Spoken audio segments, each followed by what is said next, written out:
Donc bienvenue dans cette nouvelle vidéo. Dans celle-ci, on va aborder différents points. Donc on va parler des prédales éradiés. Donc on parlera donc de l'étancement du coffrage du visquine et la table de compression.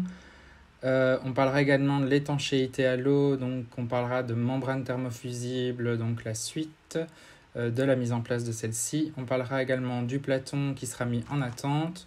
On parlera également de l'empierrement et je vous montrerai l'empierrement du drain et la pose du géotextile. Et ensuite, on parlera d'isolation avec l'isolant XPS pour les murs enterrés. Je vous présenterai également les autres types d'isolants qu'on utilisera. Donc voilà, ici on s'était arrêté donc à la pose de la prédale. Donc une fois que votre prédale est installée, sachez que normalement tout ça se fait à peu près sur le même temps, voire même avant. Normalement on place l'étanchéité, mais c'est pour une question de facilité, de logique dans les vidéos.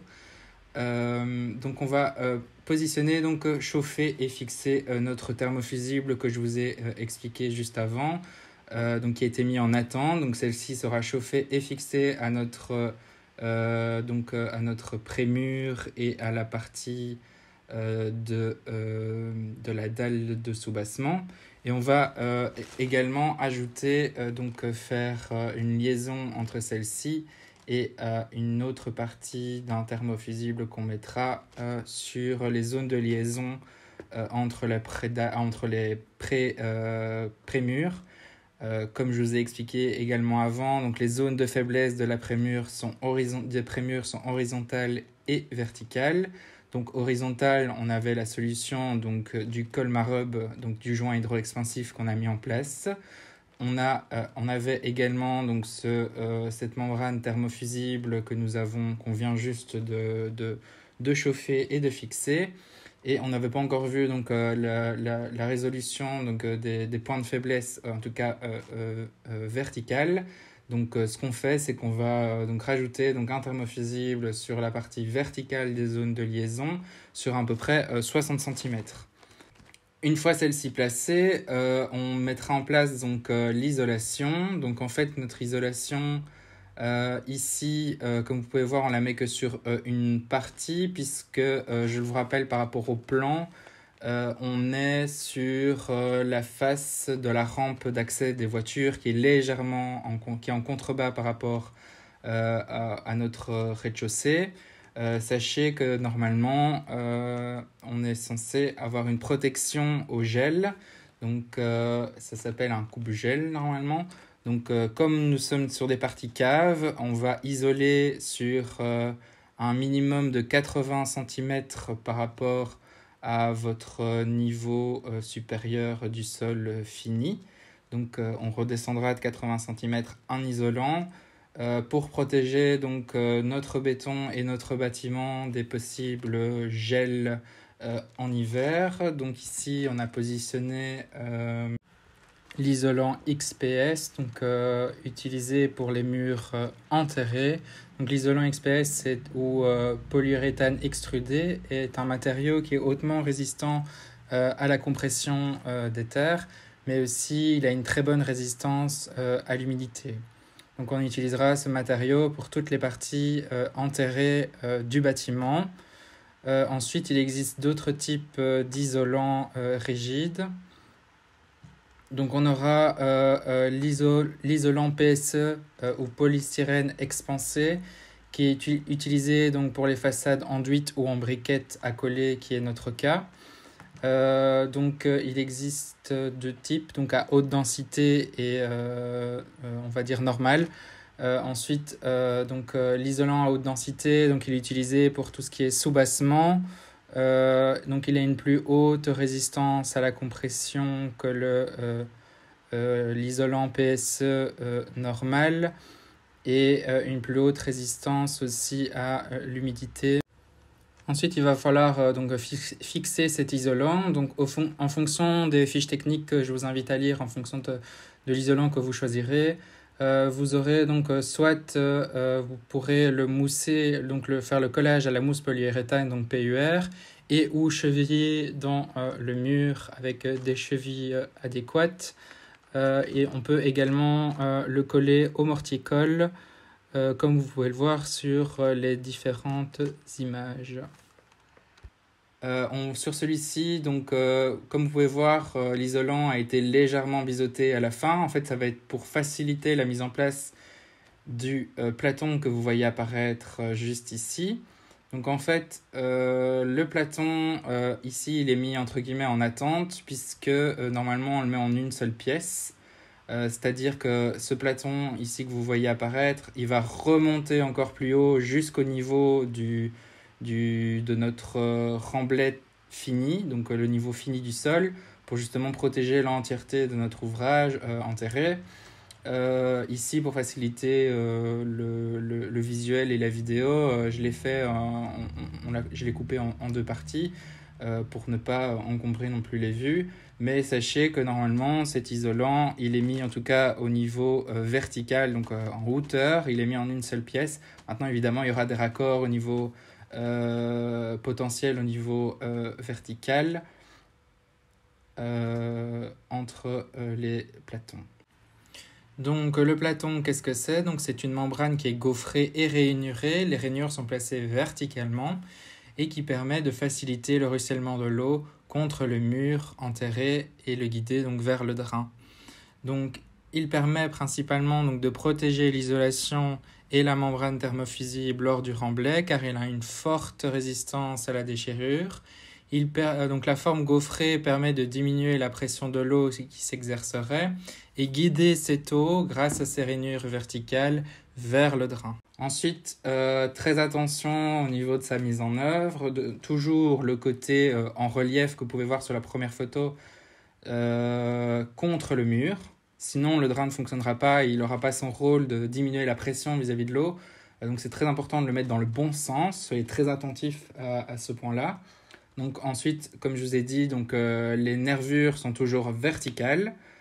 On va procéder aussi à un recouvrement au niveau des liaisons possibles entre les différents platons qu'il faudra mettre en place, de minimum 14 cm verticalement et 50 cm horizontalement. Ça, c'est les prescriptions du produit niveau technique. Donc ce platon, il sera fixé avec des éléments de fixation qui sont faits pour ce produit, donc que vous voyez au-dessus, et on placera également une rainure que vous voyez également juste à côté de la fixation qui va permettre de finir l'étanchéité à la partie supérieure de ce platon. Donc notre platon est mis en place. On va pouvoir commencer, on va regarder un peu pour la mise en place du drain. Donc on va mettre en place donc, notre géotextile et notre empierrement que je vous ai expliqué donc, juste avant, que vous voyez juste ici en coupe. Donc voilà. Ensuite, on va regarder à notre terrassement pour la réalisation du radier du rez-de-chaussée. Donc ici, vous pouvez voir que le platon est positionné bien également sous la future dalle en béton, puisque ici c'est quand même un mur qui est potentiellement exposé, mais vous voyez que le platon est découpé de sorte à être juste en dessous du béton qui sera coulé juste ici. Donc on réalise donc, une première tranchée pour la réalisation de nos fameuses coupes-gel que je vous ai expliqué juste avant. Donc ici, le coupe-gel, il sera fait en béton et non pas en isolant comme pour la partie enterrée. Donc on met un isolant, pourquoi? Parce qu'en fait on est en cave. Mais ici, comme on est en radier, on va réaliser notre coupe-gel de minimum 80 cm en béton. Il peut se faire également en stabilisé, c'est selon le choix et la discussion que vous avez avec votre ingénieur. Donc ici, on réalise donc, notre première tranchée sur la partie qui jusqu'où il va aller. Ensuite, on va procéder donc, au remblai jusqu'à la partie inférieure de notre coupe-gel. Donc ce remblai, il se fait en partie en sable stabilisé, en tout cas là où on va couler du béton, ça c'est sûr. Mais aussi, vous pouvez voir sur l'extrémité, puisque on va réaliser, normalement, on réalise souvent des aménagements autour. Il faut savoir que normalement, lorsque les travaux sont terminés, si on n'a pas mis un stabilisé ou en tout cas un empierrement en plus.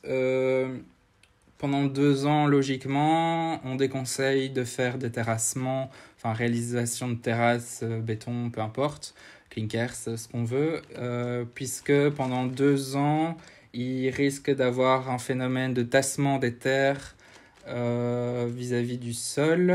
Vous avez sûrement déjà fait l'essai quand vous avez un pot de fleurs et votre terre, qui est là déjà depuis quelques années, quand vous le retirez et quand vous le remettez, vous en reste toujours trop sur le côté. Donc c'est le même principe. En fait, la terre, elle s'est tassée avec le temps. Et ici, comme nous avons réalisé nos aménagements, on compte en général 2 ans avant que le tassement soit complet.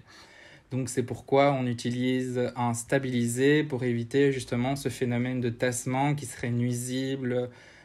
En tout cas, c'est sûr, pour notre dalle sur terre-plein, notre radier qu'on va couler juste ici. Donc on va réaliser donc, le remplissage sous notre radier donc, qui fait également 25 cm avec toujours notre 10 cm de stabilisé sur la terre qui dépassait un petit peu. Normalement elle dépasse plus, comme je vous ai expliqué dans la première vidéo. Le terrassement a été exagéré pour faciliter les vues. Vous pouvez voir donc le positionnement du coffrage destiné à maintenir le béton pour les coupes gel qui sont ici réalisées en béton. Ensuite, on réalisera donc la pose du visqueen qui, comme je vous l'ai déjà expliqué dans une autre vidéo, va permettre d'éviter la dessiccation du béton durant son séchage. Donc ensuite le coulage du béton sur la partie radier sur terre-plein. Évidemment le coulage se fait en une seule fois sur le radier et sur les prédales. Ici je vous ai juste fait une coupure entre les deux coulages, mais elle se fait bien en une seule fois. Après, on va pouvoir dézoomer pour voir un peu plus ce qui se passe sur le reste du bâtiment. Vous pouvez voir donc le reste du coffrage qui se positionne au même moment que le premier coffrage que vous avez vu juste avant. Il va permettre donc de protéger la partie basse pour éviter que le béton ne s'échappe pendant son coulage. Vous pouvez voir qu'on ne coffre pas sur les parties au-dessus des caves puisque nous avons choisi des prédales avec une hauteur de voile différente. Donc les voiles extérieurs sont plus hauts que les voiles intérieurs et ils nous servent justement à réaliser le coffrage de la table de compression et donc nous éviter du travail supplémentaire en devant réaliser un coffrage sur la totalité du bâtiment. En fait, nous réalisons ce décalage. Pourquoi ? Puisque en fait, il va nous servir de support au niveau de l'isolation, donc de continuité au niveau de l'isolation et du coupe-gel en béton, mais il va aussi permettre en fait un décalage lors de risques s'il y a éventuellement une stagnation d'eau dans cette zone. Étant donné que nos blocs vont être surélevés par rapport à ce fameux décalage, l'eau ne montrera jamais la différence de hauteur pour rentrer au niveau de cette liaison entre nos blocs et notre dalle. Et donc en fait, elle permet juste de maintenir l'eau en contrebas au cas où il y aurait éventuellement des petites infiltrations, en tout cas au niveau de cette zone. Elle resterait donc sur la partie basse de notre coupe-gel ici, pour éviter les infiltrations. Et elle permet aussi de support intéressant pour l'isolation, mais éventuellement de briques si vous réalisez donc une façade un peu plus traditionnelle, donc avec de la brique et une lame d'air. Ça vous permet d'avoir un support pour vos briques en béton. Donc on réalisera après 2-3 jours toujours le décoffrage pour pouvoir commencer à travailler donc, sur notre dalle. Toujours, sachez qu'il faut normalement 28 jours de séchage pour qu'elle soit sèche à 100% et 21 jours pour les parties aériennes. Donc ici, nous sommes à 28 jours. Donc voilà, c'est tout pour cette troisième vidéo. Merci pour votre attention.